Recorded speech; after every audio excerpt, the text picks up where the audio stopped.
বৃষ্টি পড়লে মানুষ গান লাগায় দেয়, হিন্দি সিরিয়াল লাগায় দেয়। নো, বৃষ্টি দেখলে আল্লাহর হাবিব ভয় পেয়ে যেতেন, একবার ঘরে ঢুকতেন আর একবার বেরোতেন।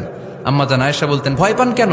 আল্লাহর হাবিব বললেন, জানি না এই মেঘ থেকে বজ্রপাত এসে মদিনাটারে জ্বালিয়ে দিবে নাকি মেঘ থেকে বৃষ্টি এসে মদিনাটারে উর্বর করে দিবে, আমি তো জানি না, ভয় হয়। দোয়া করতেন, আল্লাহুম্মা আসকিনা গাইসান মুগীসান মারিআন মারিআন নাফিআন গায়রা দার আজিলান গায়রা আজিল।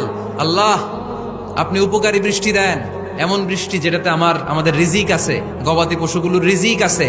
কল্যাণজনক বৃষ্টি দেন, ভালো বৃষ্টি হইলে তাড়াতাড়ি দেন, দেরি করেন না কোন। সুবহানাল্লাহ। যে যারা অন্যরা ক্ষমা করতে পারে না, এদের রোগবালাই বেশি, কষ্ট বেশি। আর যারা সহজে ক্ষমা করে দেয়, এরা সবসময় শান্তিতে থাকে। এটা পরীক্ষিত। আল্লাহ পাক বলেছেন, হে মুহাম্মদ সাল্লাল্লাহু আলাইহি ওয়াসাল্লাম, বলেন সাল্লাল্লাহু আলাইহি ওয়াসাল্লাম, তোমার উম্মতের কোনো ব্যক্তি যদি আসমান জমিনের সমান গোনা নিয়ে আমার সামনে দাঁড়ায়, আসমান জমিন সমান গোনা নিয়ে আমার সামনে দাঁড়ায়, কিন্তু আমার সাথে শিরকের পাপ নাই, আমার সাথে কোনো শিরকের পাপ করে নাই, ইনশাআল্লাহ আমি আল্লাহ তার সামনে আসমান জমিন সমান ক্ষমা নিয়ে হাজির হব ইনশাআল্লাহ।